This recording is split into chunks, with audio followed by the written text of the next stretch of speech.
Let's go!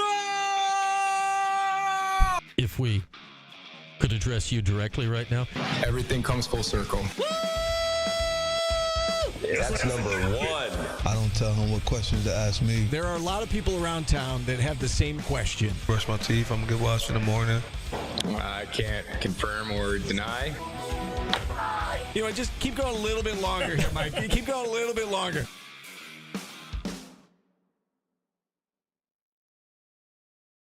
Is the Burdick Lexus and Burdick BMW postgame show.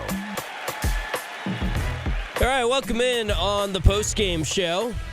Tale of two halves tonight for the Orange as they got off to a terrific start. Looked like it might be a quad one victory for Syracuse. They were doing some very nice things, some frankly out of character things for Syracuse basketball in the year 2024 and 2025. They're up 22-6.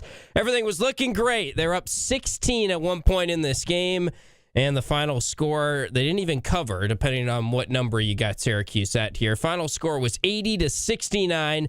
Pittsburgh comes back and kind of like that Notre Dame-Syracuse game at home, just totally flipped the script. Once they got the lead, it felt very inevitable that Syracuse was going to lose this game. And we welcome you in on the Burdick postgame show. Burdick Lexus, Burdick BMW postgame show.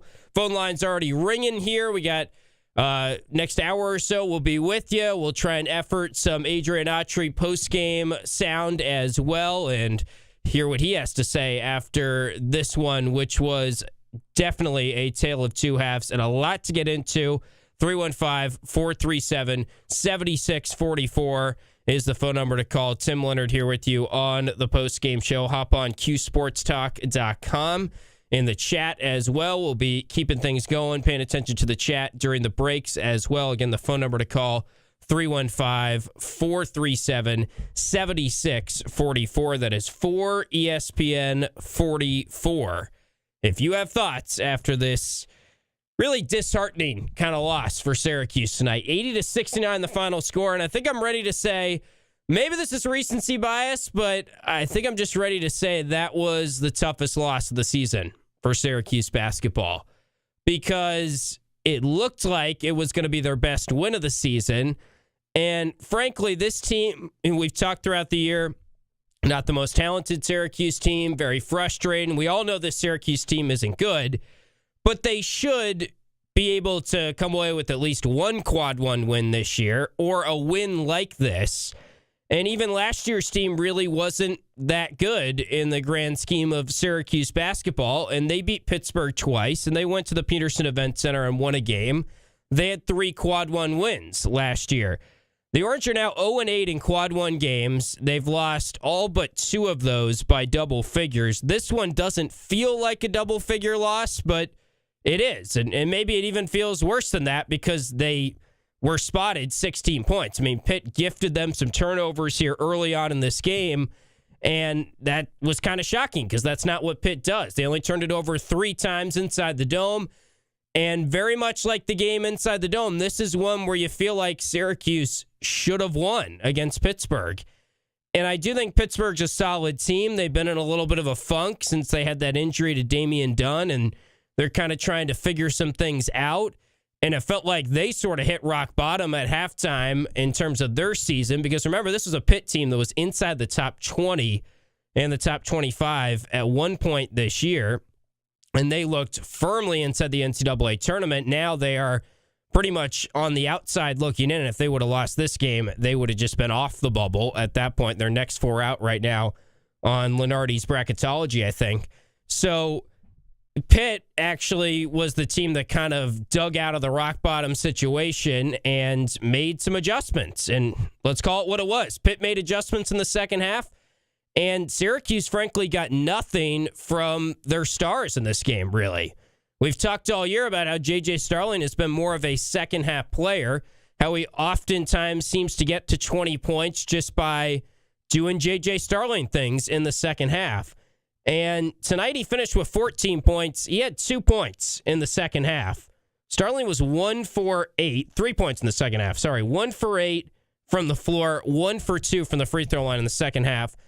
his only field goal in the second half came with 22 seconds left in complete garbage time. So if J.J. Starling's not going to score in the second half, Syracuse is not going to beat pretty much anybody this year. And for whatever reason, he was not himself in the second half, which is kind of weird because his shot looked good in the first half, and it really had the makings of this is going to be a JJ game where he goes for 25, 27, 29. Like, I was starting to feel that way in the early stages of the first half when he was kind of taking and making some tough threes. He had that nice step back three, which provided some separation before halftime. Pitt kind of closed in after the 22-6 start, and it felt like the Orange were actually sort of matching them punch for punch when they were playing some good basketball. Pitt down the stretch of the first half. Syracuse kind of had an answer every time, and they were hitting threes in the first half. And you just felt like that wasn't going to last because this is Syracuse basketball in 2024 and 2025, and they don't make threes. We know this. They're a 32% three-point shooting team. They were 9 for their first 13 from 3 in this game, and in the second half, everything flipped. Syracuse did end up with 5 threes in the second half. They made 2 early, then went very quiet. They were 5 for 17 in the second half from three-point range. And Pitt made 6 of their first 7 from 3. The Orange tried some zone defense in the second half to try and work in just some different looks because Pitt was making literally everything out of the gates in the second half. Again, 6 for their first 7 from 3. They finished missing their last 3 3-pointers, but Pittsburgh overall 63% shooting in the second half. They were 15 for 24. They scored 46 second half points. And in the end, they won this one going away, kind of miraculously, 80-69 after a 46-28 second half advantage for Pittsburgh. So phone lines are open, 315-437-7644. Let's go to the phone lines, and let's start with Scooter in Jamesville. Scoot, what's on your mind after that one? Well, this is the typical overachieving first half, not having enough spread for playing that great. I mean, you have 9 threes, and you only up 7 at halftime? Yeah, 7, yep. Yeah, so you just feel the handwriting's on the wall. You know, cream comes to the crop normally.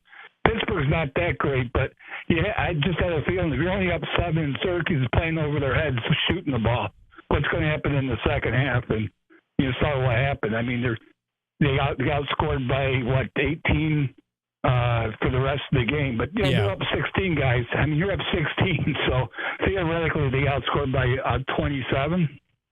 Yeah, right. So, and this is Pittsburgh, and this is the first time I think that's hit 80 since I heard January 1st or 2nd. So it's not like their offense has been really tough. But, they beat us at the Dome, and so they didn't surprise me. But bottom line is when I saw them hitting 9 threes, and I think the best all year was like 11 or 12, I said. Yeah, it was 11, yeah.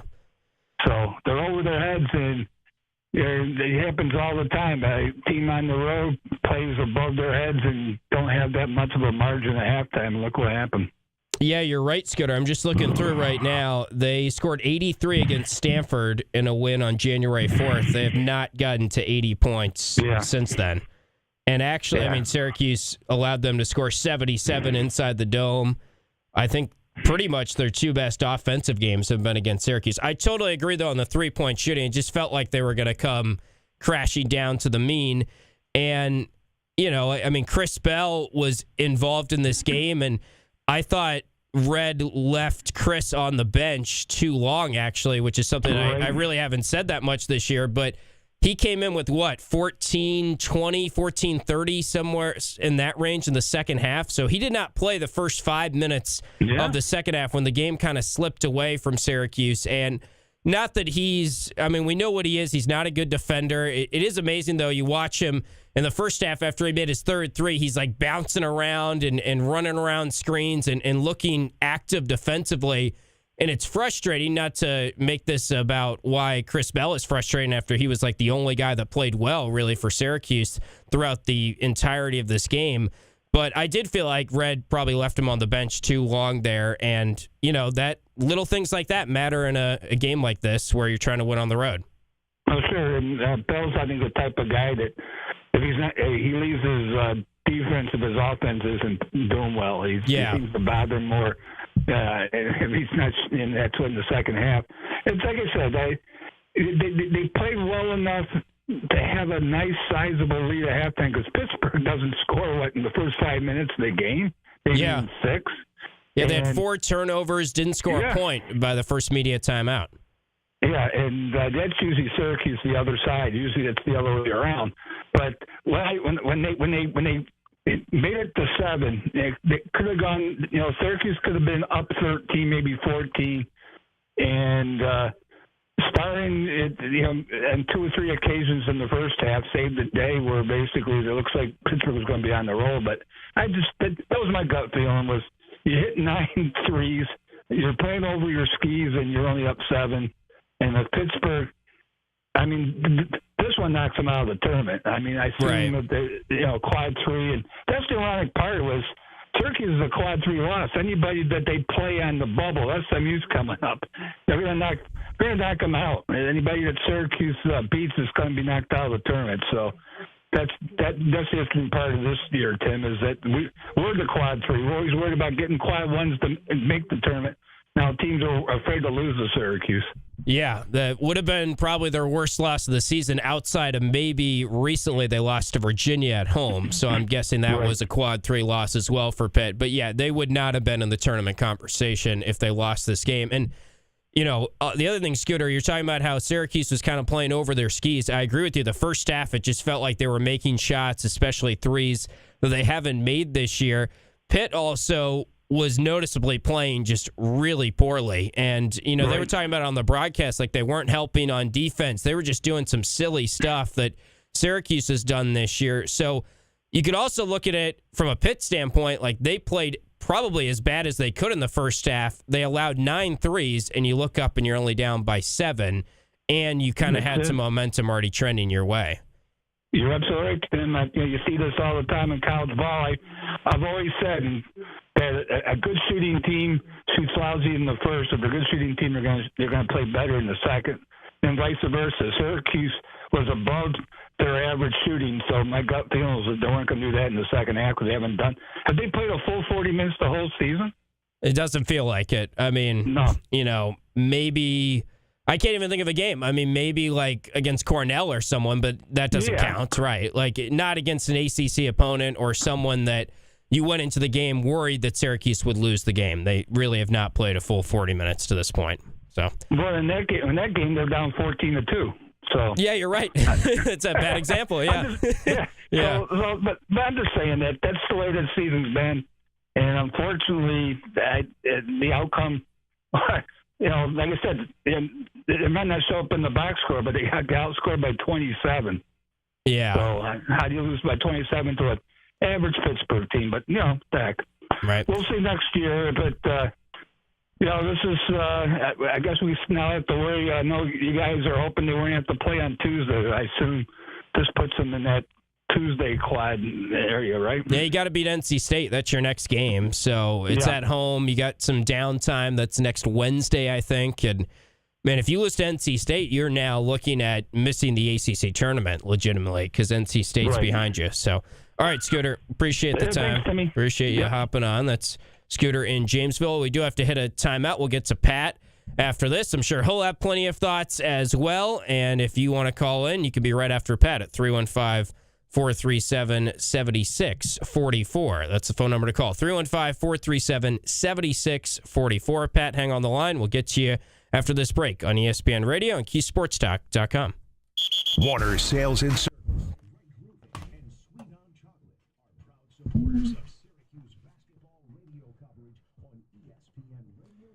I haven't been in here since I have a new computer. I'm like thrown off. I don't even have my normal headphones. I think these are Brian's. Sounds all weird. But let me catch up on the chat. This new chat, it's bigger, it's bolder. I don't know. It's throwing me off.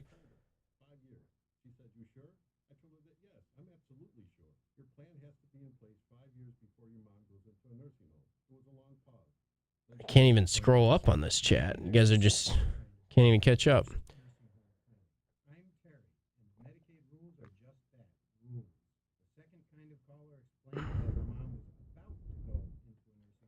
Cuse Sports Nowhere. My sources from inside the team locker room are telling me things are bad right now. Well, I would hope they're not good. They're, 11-16? I don't think anyone's happy when you have that record.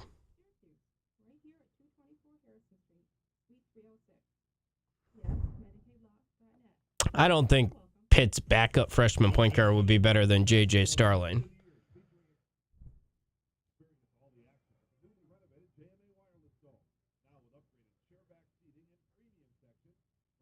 Oh, good. We're throwing out potential successors to Red.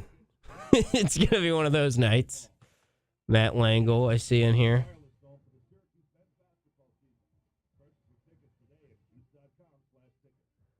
Yeah, Bell's D was bad, but it seemed like they went to zone when he came in. I thought it was weird. They took out Lampkin when he picked up his fourth foul with like 7 minutes left.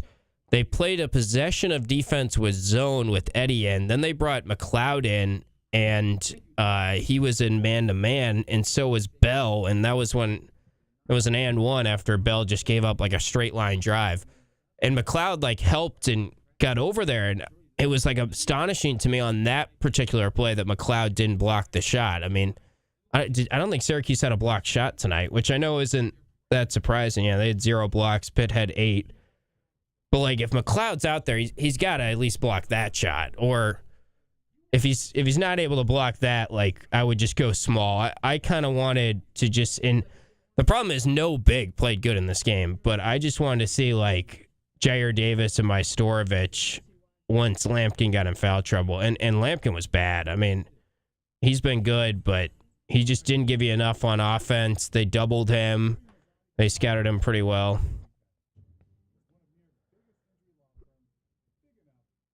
Yeah, this was a tough one, Philly's most wanted. I mean, I do feel like the second half, there was some coaching mistakes, and it just, Pitt made adjustments, and it felt like Syracuse shouldn't have. You should never lose a half by that much to a team that, on it, like Pitt's, they're more talented maybe than Syracuse. I mean, you're splitting hairs when you really get into like player by player. Like, they've got some nice pieces, but you shouldn't lose a half by that much to a team like that. Oh, we're back. BMW Postgame Show. All right, back on the postgame show. Rolling along after the Orange coughed this one up on the road at Pittsburgh. Up by 16 early on in this game, and they somehow lost by 11 in the end. Huge reversals, 22-6. Final score 80-69, and a lot of things to get into. We're hashing it out in the chat, QSportsTalk.com. We're welcoming your phone calls. As always, 315-437-7644 is the phone number to call. Again, 315-437-7644. Let's get to our guy, Pat, in Syracuse, who was waiting through the break. And, Pat, I'm sure you got a lot of thoughts after this one. Yeah, my first thought goes out to Steve in North Syracuse. As everybody knows, he is a good member of the Syracuse fan board, and he had posted something on there that he's definitely got some health concerns that he's battling with. I won't get any more personal than that, but just for anybody who's not aware, Yeah, thanks for telling us. I mean, yeah, well said that he's a big member of the Syracuse community. So thoughts and prayers to Steve. I didn't know about that. I knew he was kind of battling something, but we hope we hear from him soon and he gets through it all good. Absolutely, yeah. So, just looking at some of the thoughts on social media, some people are ripping JJ. I mean, I don't really look at it as a ripping JJ. And Carlos had a good game. I mean, he only missed 3 shots. He got to the line maybe a season high four times. His defense still wasn't good, but the key point of the game was everybody that was involved with this game, whether they were, at the arena or watching it on TV or, whatever, everybody knew that Syracuse was losing all the momentum and everything. And I think it was a 1-point game or 3-point game, and he took JJ out. And it just befuddled me that they lost the lead, and he had 3 possessions where he could have brought JJ in, and then he didn't. I thought that was I mean, he played, 18 of the 20 minutes in the second half? Like, I don't know if that's the reason they lost. I get it. It's very easy. When J.J. Starling's not on the floor, you're often, you realize it, right? But I mean, I get it. He played bad totally in the second half, so I don't know how much that would have changed things. Like, I think because of two things. I think that timing is what we're talking about. And when I say we, I mean critics have read. You got to have a feel for the game, okay? If you were concerned with his minutes, I know he spelled him a few minutes in the first half, and it actually worked out well because Bell was actually playing well. So to me, at that point, it was early enough in the second half. There is no way I would have took him out. And as soon as they went on a 5-0 run, he would have been at the table. And it went to a 9-0 run. So those are the types of decisions that he gets paid good money to make, and he doesn't make them.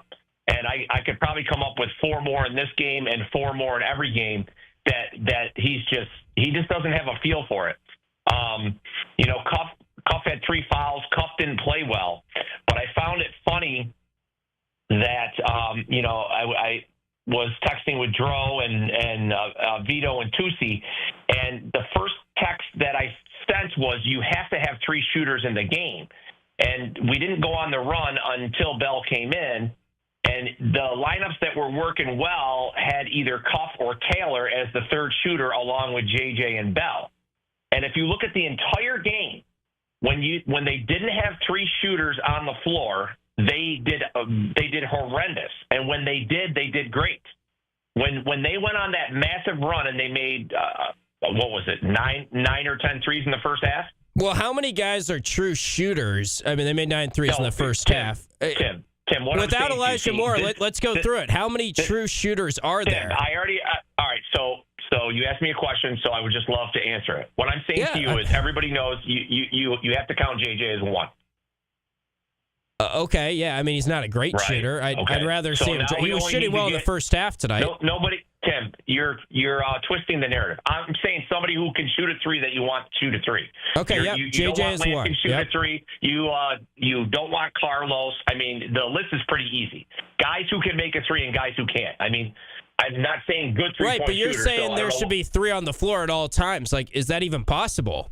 How many guys are in that category right now without Elijah Moore healthy? Taylor. Okay. The second. Yeah. As I already Chris said, Bell. Taylor, Starling, and they had either Cuff Cuff was in the game, and Bell. Cuff or Bell. Cuff's a 28% 3-point shooter, Pat. To answer your question, it's real simple. JJ's 1, Bell's 2. Figure out the third, either Taylor or Cuff. When either Taylor or Cuff was with Bell and JJ, they destroyed Pitt on offense. They destroyed them. Okay, I'm just saying those guys can't play every minute of the game, Pat. So if you want 3 shooters out there, you said he needs to have 3 shooters. Why are you overgeneralizing what I'm saying? Okay, what are you saying? Just let me explain. I'll let you explain fully, and I won't interrupt. I'm sorry. Maybe I misunderstood what you're saying. Sure? Yes. Because what I'm saying is, when Syracuse was clicking on all cylinders, it's real simple. They had 3 shooters in the game. Those 3 shooters were Starling, number 1, Bell, number 2, and 3 was either Cuff or Taylor. Okay, so you want them playing every minute. It's as simple as that. I did not say that. I'm saying to you that as a coach, to lean on Carlos as much as they did, even though he didn't hurt you because he didn't have stupid turnovers, he was aggressive. He had 6 assists. He did a lot of good things. My point is to you, when you're so limited offensively, the only thing you can do when Pitt has more talent than you is to outshoot them. And that's what they did in the first half. And in the second half, he did not play Taylor enough. Taylor was having a pretty good game. He didn't get a chance to have a very good game. He was playing good defense, too, by the way. And when we went on the run, not only do we not have 3 shooters in the game, which anybody who was watching the game knew that and was crying for Taylor to get in the game, he had Carlos in the game. So my point to you is, you and Steve do the same thing, and so does Paul. You guys do the same thing, and you act like it has to be either Carlos, and if Carlos is not in the game, you would expect it to be Cuff or Moore. And I'm not saying that. I'm saying to you it should be Taylor. Like, how much more simple can it be? I'm just confused, Pat, because you came on here and you said Carlos had a good game, and you started with that. And I know that you've been down on Carlos all year, like a lot of the fan base. So yes, for Carlos, he had one of his better games. Absolutely. 8 points. Yeah, if he gave you that every game, you could deal with him as a 20-minute guy.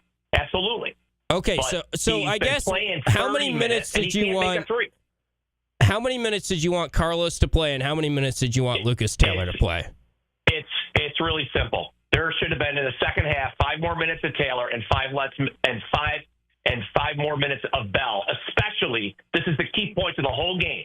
Especially when you had JJ on the bench, because now you only have one shooter on the lineup. I was surprised he wasn't dumb enough to put McLeod in the game with Carlos, because then you only are playing 3-on-5 on offense. And I'm shocked he didn't do that.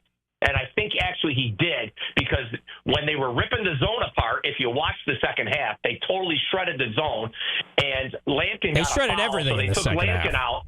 So they took Lampkin out, right? Do you remember when Lampkin got his fourth? Yeah, and they 7 took him minutes. out? Yep. Okay. So then McLeod was forced to come in. So then I thought, okay, well, because McLeod is in, they're probably going to stick with the zone, and they did, and they scored. They literally had 3 threes in 4 possessions at the same spot on the floor. So to me, it's the better team. They also were the better coach team. Are you sure I don't even think they made a 3 against the zone. Are you sure? Oh, yes, right near the pit bench. I don't think they made a 3 in the final 8 minutes of this game. Are you talking about? Okay, you're talking about before then. It was at the 12 to 16 minute mark in that stretch in the second half. Early in the second half, when they took the lead and hit those 2 threes right by the pit bench, that same guy who bent his knees all the way to the floor and had an hour to shoot and made 2 out of 3 possessions, he made 3s.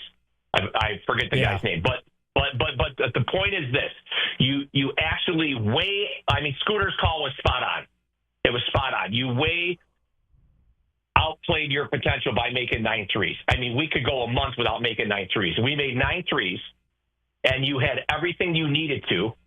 Oh, by the way, there was 2 other factors to why they lost. The fouls were 10-4 in the first half, and the officials were obviously playing to the scoreboard, because there was 3 50-50 calls that went against Syracuse, and then there was 3 50-50 calls they could have blew on Pitt, and they passed on each of those 3 calls. So those 6 calls actually were part of the reason Syracuse didn't have a bigger lead. They were all horrific calls. The foul count was 10-4. It might have even went to 11-4 in the first half. It was 10-5, really at least according to the statute. Yeah. But point holds. Yeah. But the point there. So all I'm trying to say is Autry's in over his head. It's super obvious. And I also want to clarify one other point. I spoke about Jerry, and I'm not saying Jerry is or isn't anything, but for anybody on your station to say that Jerry McNamara is having the same level season and achievement that Adrian Autry is the most asinine statement I've heard all year.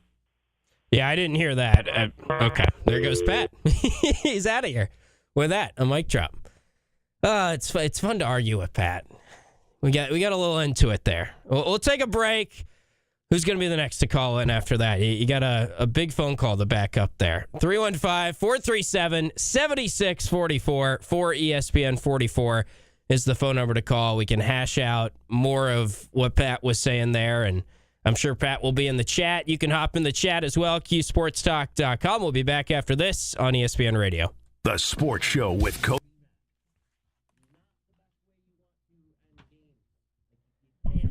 I don't we're claiming that Cuff is some knockdown shooter.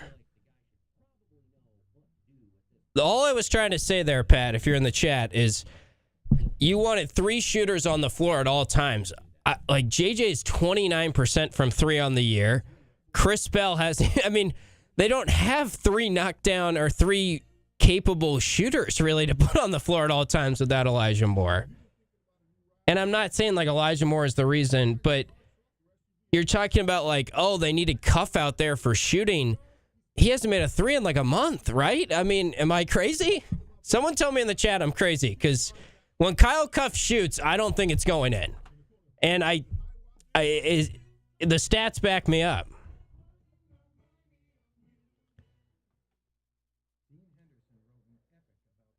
You could not have had JJ out of the game. Yeah, I don't remember if Taylor. So the lineup when the game was slipping away. Let's try and remember it together because I'm sure you have a good memory of it, Pat. JJ came out. Bell wasn't in yet. It was definitely Carlos out there because he played like pretty much every minute in the second half. It seemed like Cuff was not in at all in the second half. So who were the guards when JJ was out of? Was it Cuff? Because I was waiting for Bell to come in. Maybe Bell came in and then JJ went out. You're crazy. Okay. What was... I know but you were saying that the reason they lost the game is because they didn't have 3 shooters out there. I'm pretty sure you said that. They didn't have 3 shooters out there. So... if you had come on and said they should have had Lucas Taylor in when JJ came out, maybe I would have been more for that. I also don't know if Lucas Taylor playing 2 or 3 more minutes changes the outcome of this game.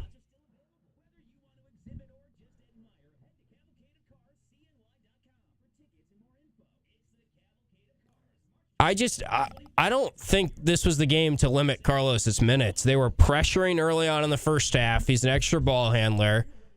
He played well, I thought. Like, Carlos, yeah, he's a liability on defense and things like that. I think the phone's ringing out there, David. But Carlos, like, I mean, you said it. He had a good game. For you to say he had a good game, we know he had a good game.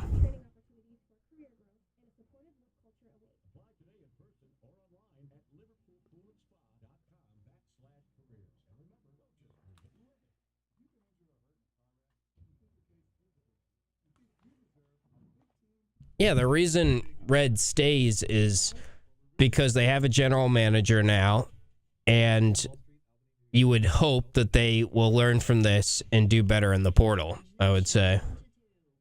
And it's also only the guy's 3rd year, and Syracuse and a lot of programs don't have a lot of history of firing coaches in their 3rd after 2 years. This and Burdick BMW postgame show. All right, back on the postgame show. Took a little breather there during the break. We were on CuseSportsTalk.com. We're hashing things out. I think this was the toughest loss of the season for the Orange. They were up by 16.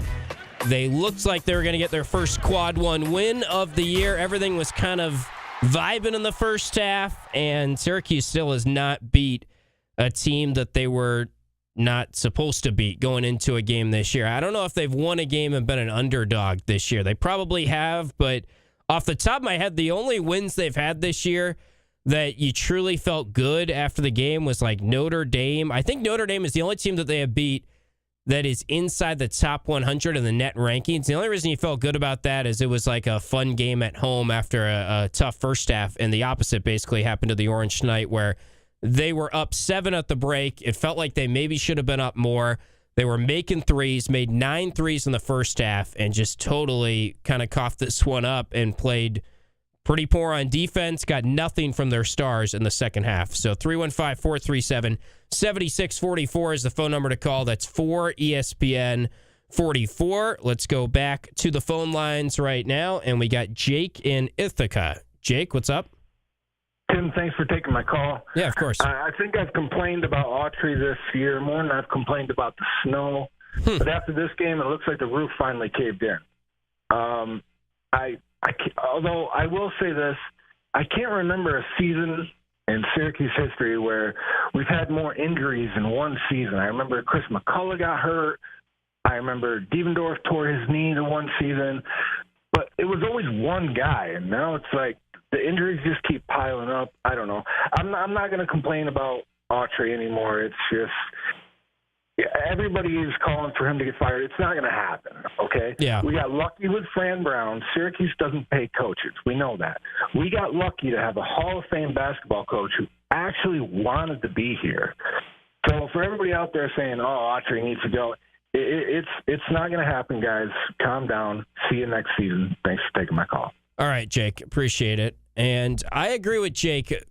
in the point of it's not going to happen. It's not really worth arguing that he should be fired right now because it's not going to happen. The other thing is, I have to laugh sometimes when I see on Twitter things like, go get Jay Wright, go get a big name coach. And I know a lot of you out there, this is a proud program. It has a terrific fan base. That's why we do these shows, because a lot of you are in our chat right now, and Syracuse is a huge brand, national brand. I'm not arguing that they're not, but it's not like they're going to be able to reel in a Jay Wright or a Tony Bennett or a Brad. Like, come on.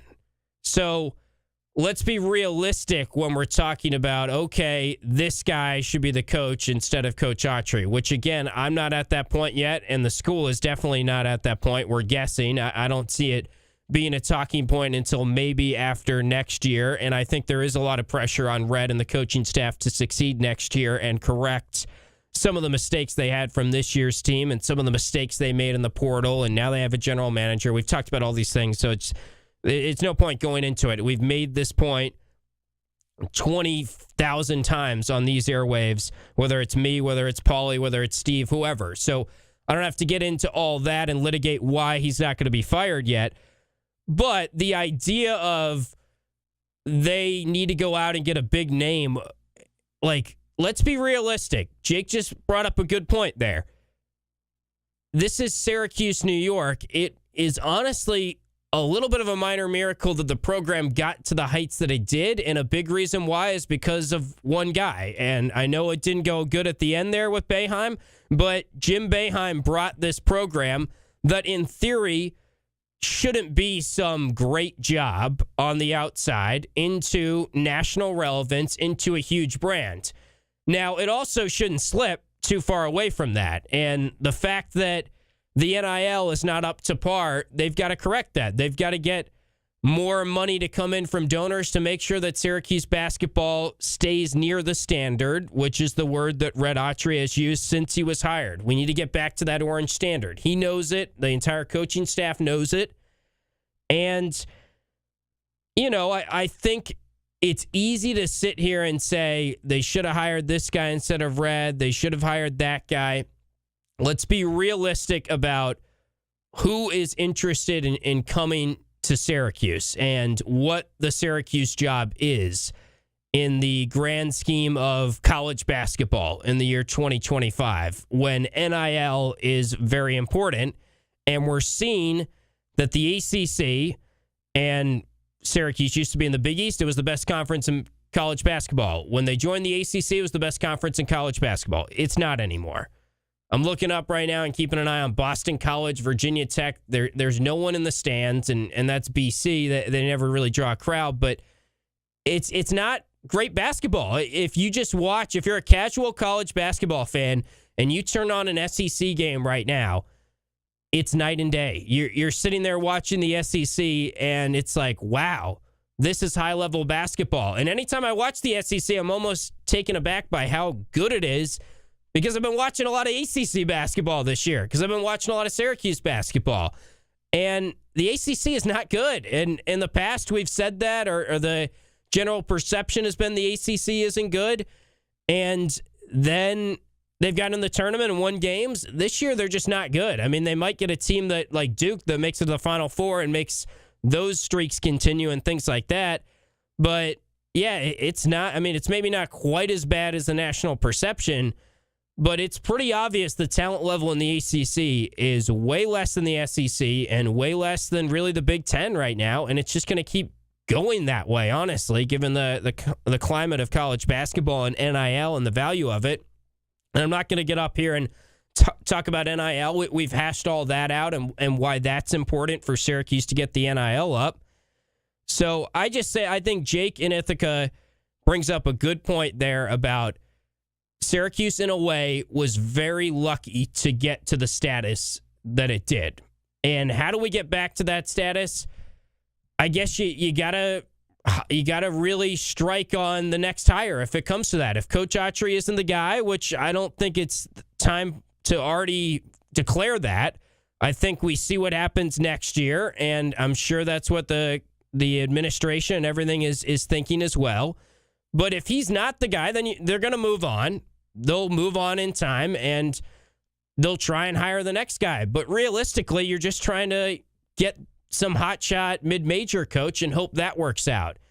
And a lot of times it doesn't work out. It's a tough spot. It's not like they're going to get Jay Wright. And there's a lot of coaches around college basketball right now that were not good after 2 years or 3 years in their job. And I saw something the other day. Brad Brownell is now in consideration. Someone put him on a list for the UNC job. Let's think about 5-6 years ago if you would have told someone that. I mean, early on, Brad Brownell was perpetually on the hot seat. Now he's considered maybe the UNC head coach. So it takes time. Pretty much every legendary head coach in men's or women's college basketball, after 2 or 3 years, there's plenty of stories of Coach K they wanted fired. At some point or another, every coach, the fan base probably wanted him fired. Dean Smith, they wanted fired early on. Coach K, they wanted fired early on. So I'm not saying, obviously, Coach Autry is going to be one of those level of coaches, but it is not abnormal for a coach who, keep in mind, did not inherit a great situation. It wasn't like the program was totally thriving and in its heyday. And it's not like, okay, Villanova, things were thriving with Jay Wright. They hire Kyle Neptune, and yes, some of that is NIL, and they're a small Catholic school, and they're not really built for the NIL era, probably. They're probably singing the same stuff that Syracuse is. But they're in year 3 with Kyle Neptune, and it has not been good. And it was good before he took the job. So it takes time to build your program, and it wasn't like it was a great situation that Red jumped into. So we'll see. I mean, next year's big, and after next year, they'll have a decision to make probably if it doesn't show market improvement, honestly. And it stings to lose a game like this tonight. I called it the worst loss of the season, I think, given everything. But as Jake said, it is kind of foolish to talk about firing Coach Autry right now because that's not going to happen. All right, I talked for too long. Let's get into another phone call here. Let's go to Mike in North Syracuse. Mike, you're on our Burdick Lexus Burdick postgame show. What's up? I just want to say that everyone's saying, like you're just saying, fire Autry, blah, blah, blah, blah. A, they're not going to fire him. B, you know what? We've been spoiled for 40-something years. We're having a down last couple of years. You know what? It's okay. It's okay. Things can't get any worse. They can only get better from here on out. I really feel as Autry's trying to do what he can do with what he has. And, without this NIL and everything like that, it's going to be tough. It's going to be hard. But you know what? I still bleed orange, so on that, just saying go orange, and you have a great night. All right. I like it, Mike. Good positivity after a tough loss. All right, we'll hit a timeout. Thanks to the callers so far. Thanks to Mike in North Syracuse. He's trying to cheer us up here as we go into our final break here. We will still have the phone lines open as we come back. 315-437-7644 is the phone number to call if you have thoughts after the Orange squander a 16-point lead and lose by 11, 80-69 to Pittsburgh on the road. We're back with more of our Burdick Lexus, Burdick BMW postgame show. We'll also try and get some of Coach Autry's comments as he left the floor on the TK99 Syracuse Sports Network broadcast from Learfield. We'll play back some of those, hopefully for you in the next segment as we step aside here for one final break. Back with more on QSportsTalk.com and ESPN Radio. The Sports Show with Cody Mack.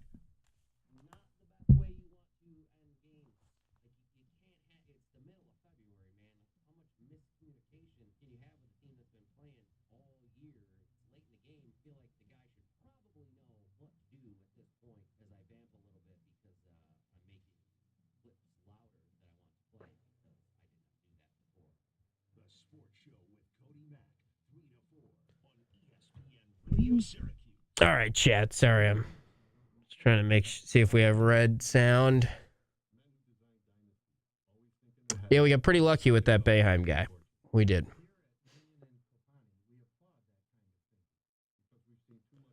I owe it to the audience to entertain their thoughts. Did I not entertain their thoughts, Michael? What specifically did I not entertain, I guess? Mike in North Syracuse must be on vacation. Yeah, I mean, down a couple of years is a little bit of a stretch, but in the totality of the program, I mean, they didn't have a losing season for what? The first 40-something of Boeheim's tenure? Gino Auriemma is not. I hope that's a joke, Zach. Thank you, Super Cat. But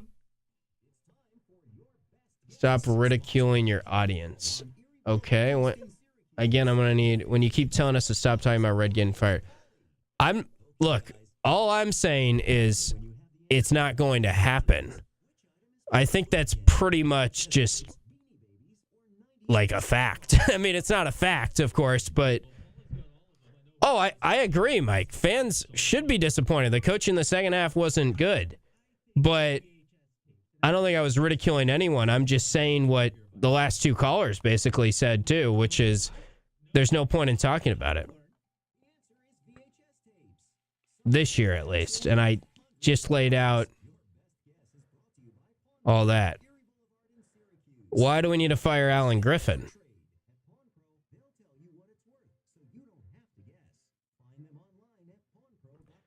Pat, I think I pointed out the flaws. Like, I mean, I don't know what more I can do in terms of pointing out the flaws to prove to you that I'm pointing out the flaws. Like, I said that they should have gone to Chris Bell earlier. I don't think the second half, they had some coaching mistakes in the second half. I've said that.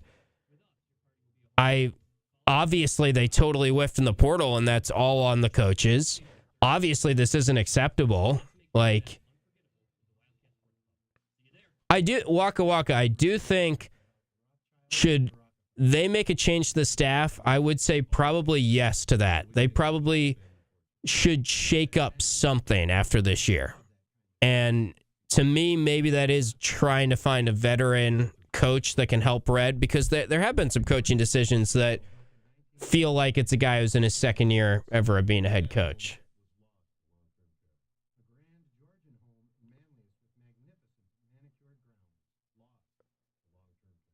You're talking like Kyle Cuff isn't a shooter, Pat. You're acting like they had.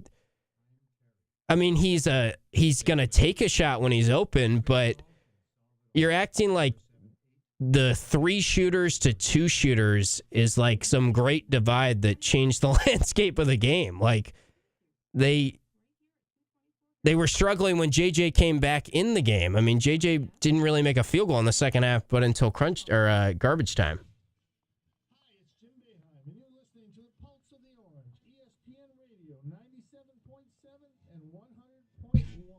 I think Cuse Sports know that's a lot to assume when you haven't really seen Alan Griffin coach ever.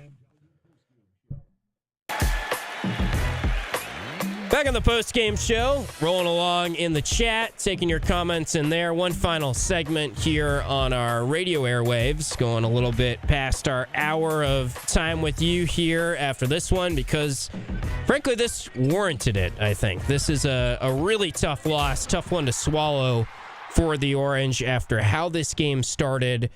It felt like it was going to be finally a win against a team that is better than Syracuse. Finally, just a win over a team that maybe is borderline an NCAA tournament team.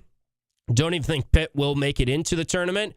But if you had won, and definitely if Syracuse had beat them, they obviously would not make it into the tournament. But if you had won this game, you could have said, okay, the quad 1 win. They got one of those this year. And maybe you could build off it, and maybe you could pick up another win here after a little bit of a break and taking on an NC State team at home that you will be favored in.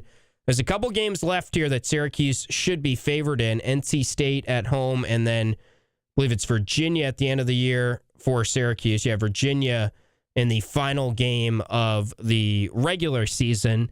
They probably will be favored in that game. We'll see how it all shakes out. Virginia is inside the Dome on March 8th. Right now, KenPom has them favored by 1 in that game, has NC State.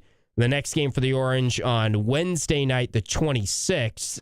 Syracuse is 2-point favorites in, and they definitely have to win, I would say, at least one more game if you beat NC State in terms of making the ACC tournament, which is wild that we're talking about that. I think if they beat NC State, that'll put them in a very good spot to clinch a spot in the ACC tournament. As far as the game itself tonight, and we can sneak in one more phone call if you call right now. 315-437-7644 is the phone number to call. I think one of the big points tonight as to why Syracuse lost is they did not get anything from any of the bigs. It felt like they just needed one of the four bigs, whether it was Davis, Majstorovic, Lampkin, or McLeod, to come out there and play to the level that we have seen them play to this season, or put together a good game for those guys. I thought Majstorovic was actually maybe the best option at times in terms of what Pitt was trying to do, and the fact that Pitt has Diaz-Graham at 7 feet that can stretch you out. I just didn't feel like it's weird to say that because Eddie Lampkin just totally dominated Pitt in the first game, but it didn't feel like this was a good game for Lampkin, and when he was out there, it felt like Syracuse struggled tonight. And honestly, in the first half, Eddie was in foul trouble. He was limited to 7 minutes, and we saw their defense look a lot more organized, and they just don't have to do that drop coverage stuff and ball screens. It just felt like they weren't getting exposed in the middle ball screens like they have been at times this year, several times this year. It's pretty obvious when Eddie Lampkin is on the floor what the opposition is going to do. And there was a good article from Donna DeToto over at Syracuse.com asking the UNC players basically why was it easy to score on Syracuse. They scored 88 in the game before this, and they laid out, like what they do in ball screen coverage. We knew we could attack that. They're either dropping or they're hard hedging. And if they hard hedge, usually a guy's open on the skip pass. If not, if it's in drop coverage, usually we can get downhill and drive and kick. And that's what we've seen. So my thing with Eddie Lampkin is basically the same thing as what we talk about with Chris Bell. If Chris Bell is out there, you've got to get him the ball on offense to take shots, because that's all he provides for you. If Eddie Lampkin is out there, he has to be what he has been a lot of times this year, which is the focal point on offense. We're getting him a touch on pretty much every possession. We're running point forward stuff through Eddie, and they're double teaming him on the baseline. He's making the right read. He's passing off of that. If they're not doubling him, he's getting to his spot, and he's hitting those little baby hooks. Well, he wasn't doing that tonight. He just never really looked like himself offensively. Pitt did a good job on him, I guess, and the way they doubled him, and sometimes it was like a delayed quick double where they really trapped him, and he turned it over a couple times. So the way Lampkin played on offense was not enough to negate his struggles on defense tonight, I thought. And I honestly, when Lampkin picked up the fourth foul, I thought we might just see Majstorovic and Davis as the front court in kind of a smaller look. The problem is Jair Davis was not good tonight. Like, that was probably one of the worst games Jair Davis had all season in terms of what he gave you from the start of the game to the end. He did have 6 rebounds. I don't think he had a single rebound in the second half. Let me double check. Yeah, he did. He was 0 rebounds, 2 fouls, 2 points in the second half. In the game, Davis, after starting 1 for 7, finished 2 for 9 from the floor, played 23 minutes. Majstorovic hit a 3, which was kind of surprising. That's maybe like the 5th 3 he's hit all year. He had 6 rebounds. He had 2 turnovers in 26 minutes. Majstorovic kind of just did his normal thing where it's like he does some good stuff, but he's not really great at anything.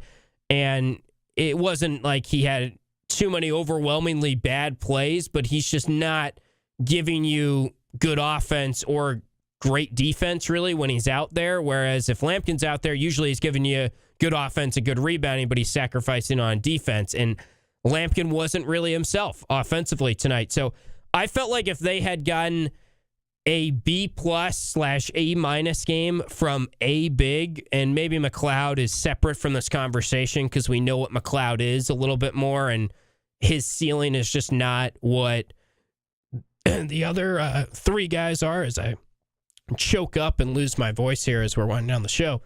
But I think if they had gotten just an A- game from one of the main bigs for Syracuse, they probably would have won this game.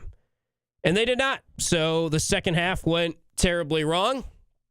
And that's a tough one to swallow. Syracuse still is without a win, basically over a top 80 team in the net, depending on how this is going. I mean, They have now played 8 Quad 1 games. They've lost 6 of them by double figures. I think their average margin of defeat in Quad 1 games is somewhere in the neighborhood of 15 or 16 points per game they lose by. The only 2 games that they have hung in against teams that are better than them were the games early on in the year at Brooklyn, not the Maryland game, but the Texas and Texas Tech games. Those were like 4 and 5 point losses. That's their only games inside single digits against Quad 1 opponents.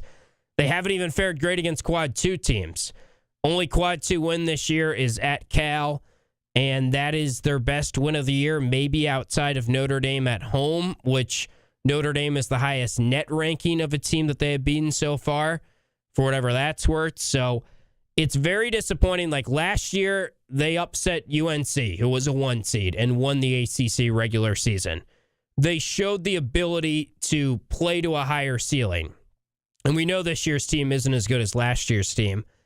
But I still think this team has enough talent that with the right coaching and everything, they should be able to pick off a Pittsburgh on the road here or there, or walk away at the end of this year with 2 or 3 Quad 1 wins. I mean, yes, the ACC is down and there's not a ton of opportunities to do that. And some of the teams at the top of the ACC are just better than Syracuse. And we've seen that divide and that contrast when they have played against that level of competition.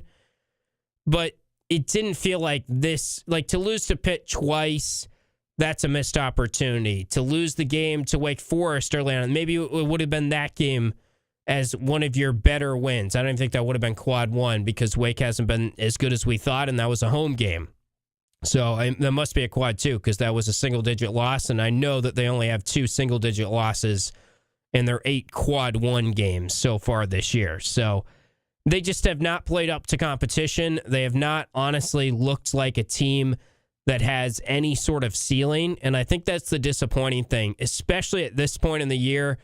You would like to see things trending up, and it felt like it was going to be that type of win the way they started the game tonight, and it ended up not being that type of win. So we don't have any Adrian Autry to give you after this one. That's always brought to you by RomanoCars.com. Whenever we play the Red Postgame Presser, I'm sure there will be some of that sound to play back for you on Orange Nation when that gets cracking tomorrow at noon. 12 to 2 is Orange Nation, followed by Newhouse Afternoon, then Cody Mack Show 3 to 4, and Brian Higgins will be in the 315 and away from 4 to 6 p.m. So our full slate of shows as planned for tomorrow, and a little bit of a break for the Orange. They will be back in action next Wednesday night back at home against NC State.